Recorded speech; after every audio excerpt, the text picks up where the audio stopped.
ụmụnne m na ụmụnna m ele ụtọ ọnọrụ ọnọ mkpụrụchi ọnwa nọ ọnụ nwanyị o nwanyị mba aweelanụ m ka m ghara m igbu oge ọrụ ụmụnne m anụ m otu nwanne anyị nwanyị ebechara m n'ekwentị ya etiwe na fonu ya etiwe ya sị m nwanyị mba nọ m ya sị m nwa 22 years ọwụ ụmụaka sị nne m nwa 22 years ọ wụọla adult ole na ihe ọwụ ke ị na-akọwataghị onye wụ na ya yi were akwa na-ajụ m ajụjụ ka ibewekwana ma daile nọmba m ka ọ gịnị wụ ihe ka emege ụdịka akwa ka ya sị m nwanyị mba nọ ya na-akpọ kekekekeke ya sị m ya na-ajụ m na nwa 22 years ọwụ ụmụaka m sị ya mba ole ihe ọ gịnị mere nwa 22 years ọwụ nwa ọ nwanne ọ gịnị mere ya sị m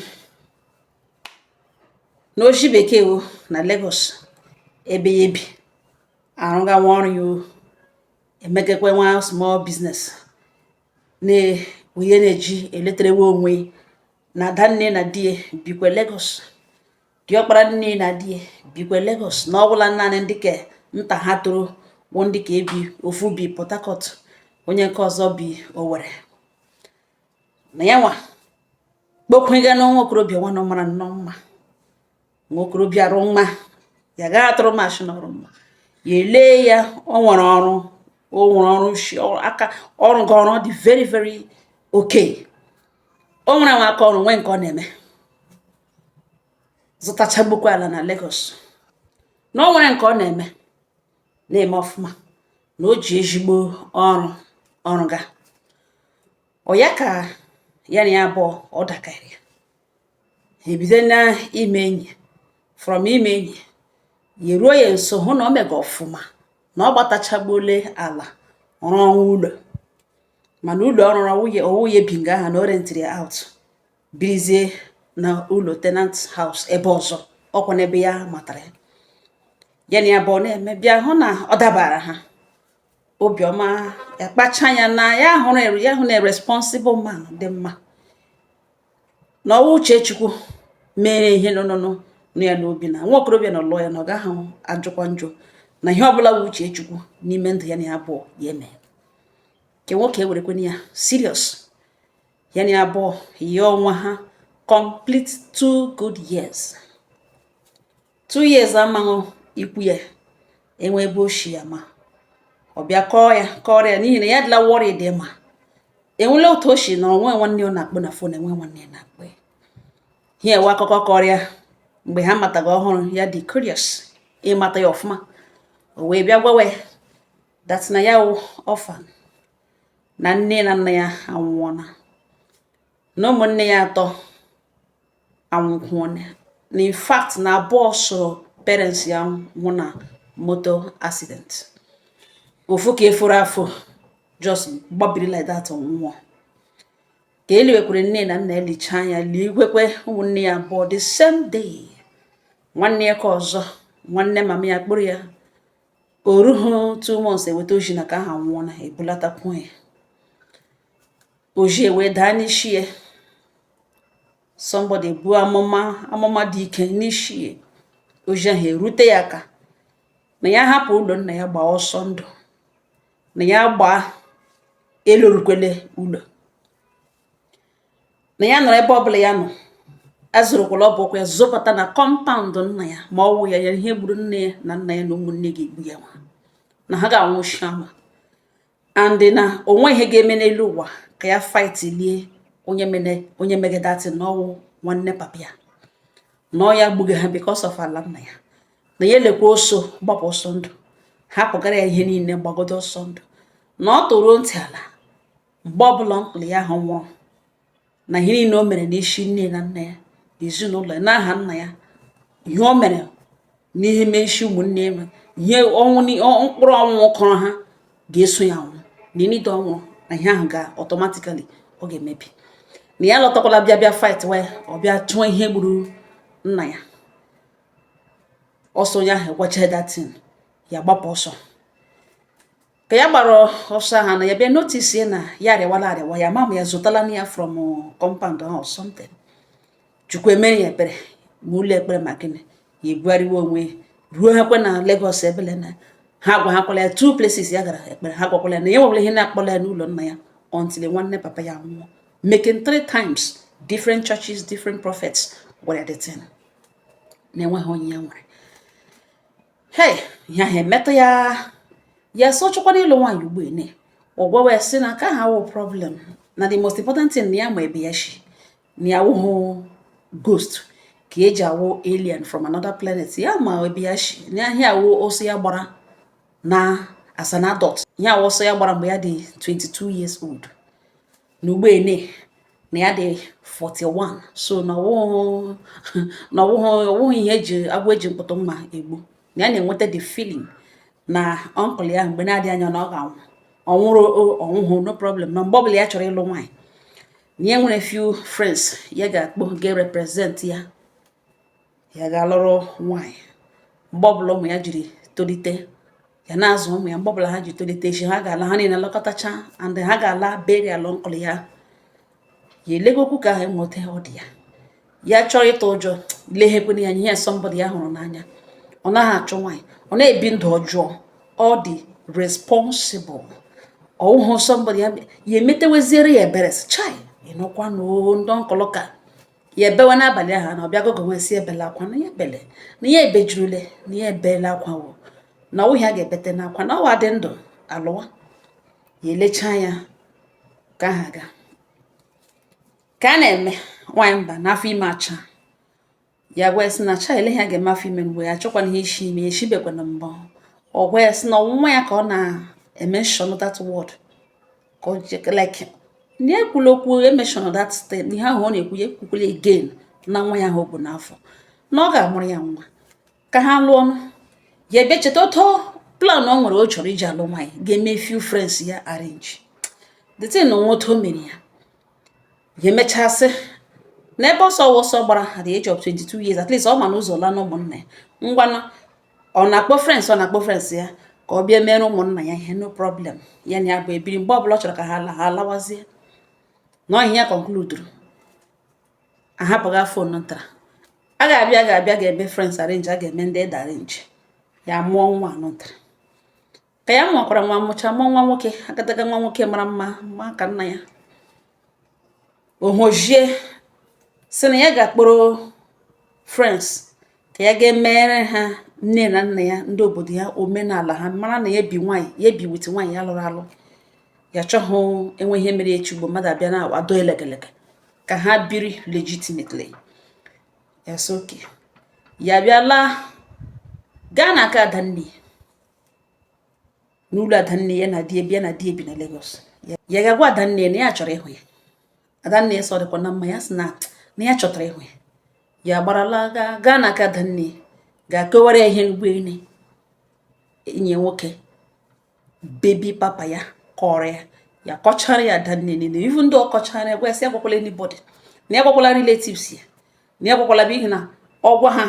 they may not be comfortable in may accept with arranged people na awụhụ ndị obodo ha so na ọ wụrụ secret ji ya na ya abụọ ya elege secret ahụ na o nwere ụtọ ọ ga-adị ya si ya okweregodo mgbe o nwechiziri na ngwa ka ya enwetala mmadụ ole na ole ga-eso aga ya wije ya so oke ka ya gaa hụ Adanne ya mara otu esi aga ya ruo na aka Adanne si Adanne ya sị n'ihi na Adanne ya ahụ na-eme ka mama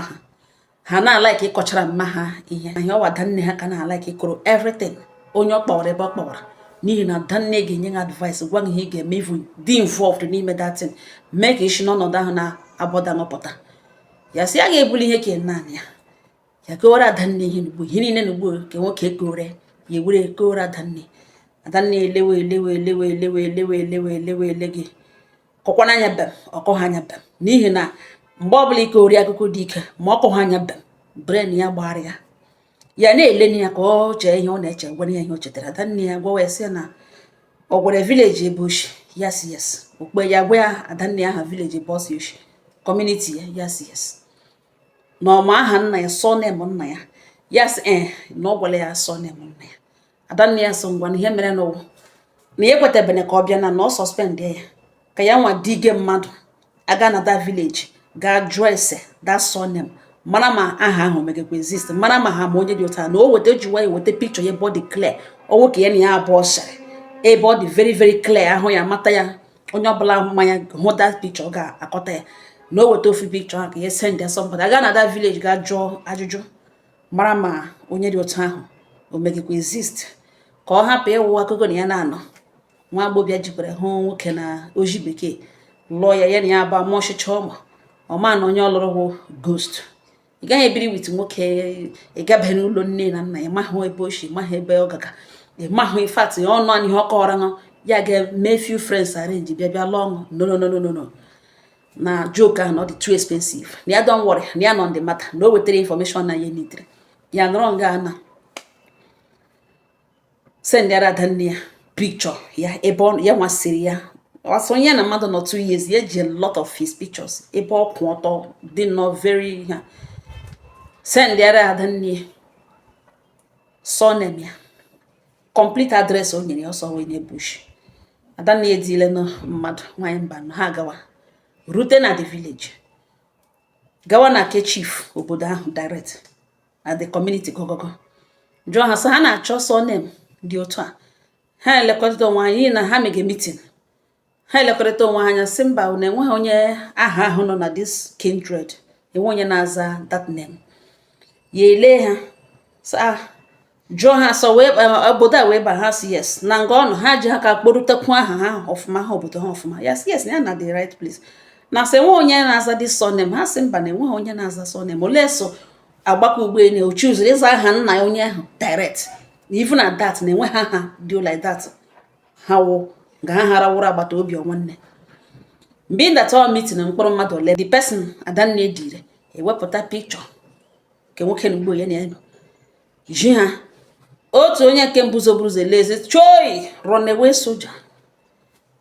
agbacha ọsọ agụọ mile, enwekwara onye na-agbala ha otule ya n'ọsọ ya chia onye ka ọzọ enyeghị anya sọ onye ya ewuru enye ha kpozie rinem ya ahụ ọ kpọrọ ya ụha aha ndị ahụ kpọrọ. The elders ajụwa the young man bịara dị ije si elebe oshi matakwanụ onye ka elebe oshi ma this man ya say that na ọwụ oji eji ya eji na achọrọ ịdị sure that at least o mega exist na human being. Ha agwa ya si ya ga-agwa ya na ọ gbacha ọsọ na echeghị na ọ nwoke ka ọ bụ na ọ ga-agbalahali ala nna ya n'oso na anyways ọ gịnị wu ihe kwetere bịa ije, ihe o kwetere bịa ije n'ụgbọelu o dire bịa lee ma mmadụ fokwara ndị ga-apụrụ ya ga-eme ihe ahụ kwesịrị ime ma ha rụkwa ndụ, gwa ya na onye ihu na onye azụ nọcha ndụ na onwe bụ onye nwụrụ, onye ọbụla dị oke.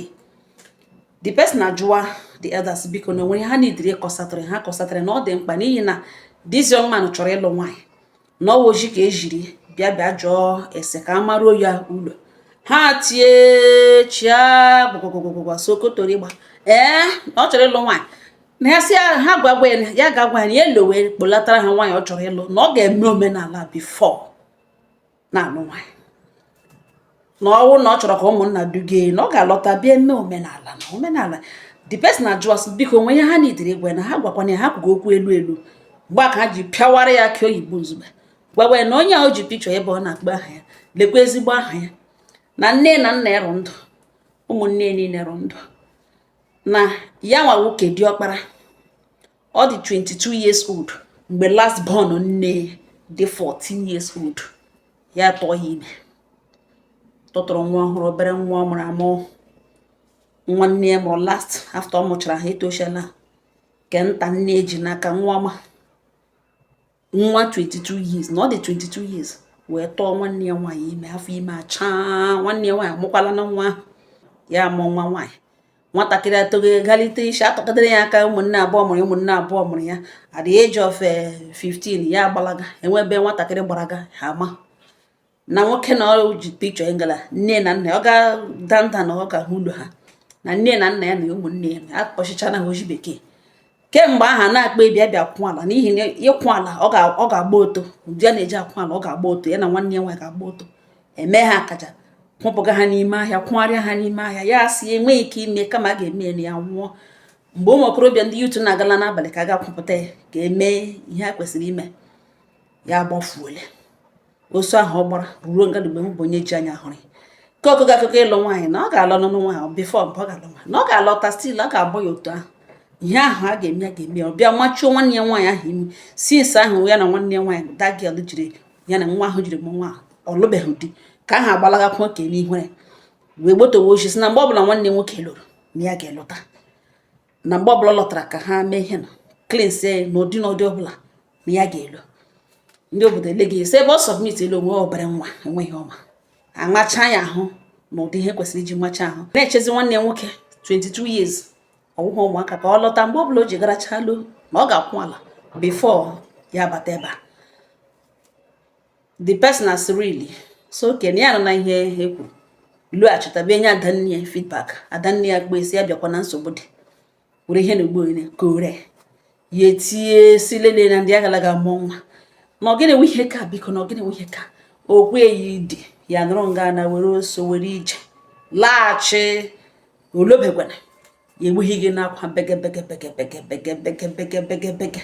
mgbe ya na unu na-elula mkpọkpọrọkpọ anya abụọ achacha na red otu ugbo ya eshebege na stil ọgụ ga-atọkwa ya kwa ya ka ọ garara loo nwanne ya ya gbowe rinem ya akọja tọnụ lee ihe ya again lee ya jụọ si emege investigation na edigige na ọgịnị kwana ka mkpụrụ anya jiri dị like this ọgịnị mere ya akwa ya jụọ sị ọgịnị mere o ji si na nne na nna ya ọnwụọ na nwale nne na nna ya dị ndụ ya ewere oche nọrọ ọdụ ghọta dat na ye information niile ya enwetale okwu ha okwu ewere oche nọrọ ọdụ ya jụọ sị ọgịnị kpatara o jiri merụ ala n'ụdị ahụ kama kwa na ọ ga-anọrọ nara punishment ya mma by now ndị obodo eche onye ihu na nza chefuo ọgba ọsọ ọgịnị ka at the age of 22 years ọ ma ihe nwanne gịnị ka o jiri mechuo nwanne ya nwaanyị n'ụdị ahụ to the extent nwa ha mụrụ asọ nwatakịrị etolite nwa nwaanyị na ọ gbalagala nwe onye ma ebe ụmụaka tọkọtara ya aka ya ewere anya ihure gbalaga nwanne ya nwaanyị kwanụ apụkwuo according to otu ihe akụkọ shiri ka na ọgịnị mere o jiri ghọrịa ya wee na nne ya nwụọ na nna ya nwụọ na nọ naanị eso nkọlasọ ọgwa wee sị as long as ya dị ndụ n'ụkwa ya agaghị akpa n'obodo ahụ na ihe ya plan ya wụ ya mụọchicha ụmụ ya tochicha before ya nwụọ in his old age ya kpọrọ ụmụ ya ga-eji ha ụlọ ha ji ụlọ nna ya ji onye ebe ya wụ ji ụmụaka onye ebe ha wụ na ndị obodo hụzi ụmụ ya sị ha na-aga ịgba ya ụtọ na ka gbasara ma ọ bụrụ ma ya nwa ya agaghị eme datin na 22 years na ọwa aka ọrụ ekwensu na ya mara na ihe ọwa eziokwu mana ọwa aka ọrụ ekwensu ya adịghị proud of what happened na-ele ihe ọ chọrọ ka ya mee nwaanyị mba nọ okwucha ihe ya nụtara banye n'ime mmụlọ na ọwụ na ya ele anya ya agaghị anakweteli ya n'ọnọdụ a no problem na ọ hapụrụ ya nwa ya ọhụ di ya lụgharịrị ya jụọ ese hapụrụ ya nwa ya n'ụdị gịnị ọ gwa ese nwa nwoke na ọsọkọ na akpụrụ na okporo wa no problem ya dochigaghị ya na kama ọ ka ọ hapụ inwe distraction or something ga-elimit ya from getting married to a better person na ọsọkọ na akpụrụ dị nwa no problem na ya ga na-esendịrị ya support na nwaanyị mba nọ ike akwụrụ ọtọ gwe na mgbotowederela ya ụmụnne ihe rugbo enyi na ọgịnị ka unu sọjestịrị ka ya mee na ọ ghọrịrị ya na ebe ọ na-eme ya ihe ọ naghị agwa ya na ya nwakwana ga-eme ya ihe without agwaghị ya na ọwụ ya nwaka ọ ga-eti ihe n'ọnọdụ ahụ ya bịa mụọrọ ya nwa na onye idiri ga eme omenala ahụ so that nwa ya nwoke ga-akwụrụ ọfụma ka ọ hapụ kọọsụ ahụ hapụ ịtransfa rutere nwa ya n'ihi nwa ya na ya na plan iji polisi mee ya arrest wege na village ha eke ya eriri by force by fire by force mee ya datin mee ya omenala ahụ because of nwa ya na ọ ghọrịrị ya and ihe ọbụla ya chọrọ ya ga-eme because of nwa ya na ke first plan bịaga n'isi another one ụkwanụ ịgaga kpọọ ndị obodo tipo ha vụsịlekwa ebe ọ nọ mana ndị obodo ga-abịanwu mee on their own pụrụ ya n'ike na ya amaghị ma ha agụkwa ekwe ha abịa and nwata ndị obodo eme ndị obodo involve nwa nwe ọdọdọ nwere ike nweta dị tiktok bihazie ya kpọrọ ụmụ ya ọ make arrangement gbala because ọ wee smart guy gbala ha ebe ọzọ ya n'aka ha akọta nwunye ọtụteli na ụlọ suggest ka ụdịrị ya ọ ya were polisi gaa ọ ya ga-eme ndị obodo ha involve ka gwa ha ebe ọ nọ gwakwana ha lekwa ebe ọ nọ ha bịa kpọrọ ya because of nwa ya ka ọ ya were polisi ga-eme arrest ka ọ wara polisi mee arrest wele ya village ka ọ ga-eme the needful omenala dị mbọdarị ka ọ ga-eme the needful n'ihi na offense ọ kọmitiri enweghị law enweghị religion mere accept n'ala Igbo n'ụlọ suggest godiri ka ọ ya kpọrọ nwa ya gashi ike ka ọ ya hapụgwara ya oge mewe ndị mmadụ arenji bịa lụwana ya ka ya na ya biriwezie bikọtazie mgbe ọ kaziri nka ma ọ ka wohụ nka ikekọta mmadụ na-anwụ n'ike ya kpụrụzie ụmụaka gawazigaga mewe explain kowawa ihe jos kowa n'akụkọ na Mike Ejeagha ka ndị obodo jụwazie ya sị ọzọ ndị olekwana bịara bịa kwụ ụgwọ isi mgbe onye rute abịakwutere gị mụ ga-amụ ụmụaka rute na ya gaghị agbaghalị na ọ nidiri iji aka ewepụta onwe ya ebe o tiri onwe ya for the sake of nwa ya na ya abụọ mụrụ na ọnụ suggestara ya what to do. Ụmụnne m ka enye m ọnụ ewelite m ọnụ ya sị nwa Mbanasa na ote yeshi ikuru mi na mshi ote egbutuwa na ya chọrọ ịnụ from ụmụnne otu okwu a si bịa ka m shi gbutuwara ọnụ enwe nnọọ ihe unu ga-agwa ụnụ gwa ya ọ gụkwa akụ kọmentị ọnụ ọ nga ọha nọ m n'ọnụ to dịrị unu.